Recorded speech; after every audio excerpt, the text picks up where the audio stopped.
સમાચાર દ્વારકાથી જ્યાં અલગ અલગ 3 જગ્યાઓ પરથી ડ્રગ્સના 64 પેકેટ મળી આવ્યા છે। મળેલા ચરસ અને ડ્રગ્સના જથ્થાની અંદાજે કિંમત 25 કરોડની આસપાસ છે।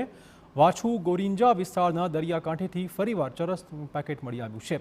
બિનવારસી ચરસનો જથ્થો મળ્યો હોવાની વિગતો છે। અલગ અલગ 3 જગ્યા પરથી ડ્રગ્સના 64 પેકેટ હાથ લાગ્યા છે। 3 જગ્યાએથી ડ્રગ્સનો જથ્થો મળ્યો તે કન્સાઇનમેન્ટનો ભાગ હોવાનું પોલીસનું અનુમાન છે।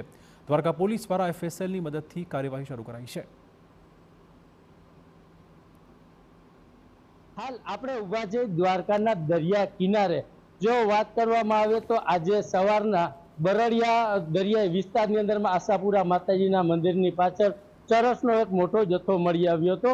તેનું પેકેટ અંદાજિત 62 જેટલા એના પેકેટ હતા। તેની કિંમત અંદાજિત 25 કરોડ જેટલી થાય છે। જો મહત્વની વાત કરવામાં આવે તો થોડા સમય પહેલા જે વરવાડા મુજબ ત્યાં પણ મોટી માત્રાનો જે ચરસનો જથ્થો મળી આવ્યો હતો। જો મોટામાં મોટી જો વાત કહી શકાય તો જે આટલો જથ્થો મળી આવ્યો હતો તે હાલ કોણ રાખી ગયું છે, દરિયામાંથી આવ્યું છે, હજી સુધી પોલીસ તેની તપાસ કરી રહી છે। ક્યારે આરોપી પકડાશે ને ક્યારે આનો ભેદ ઉકેલશે તે જોઈ રહ્યું। મનીષ જોશી, TV9 દ્વારકા।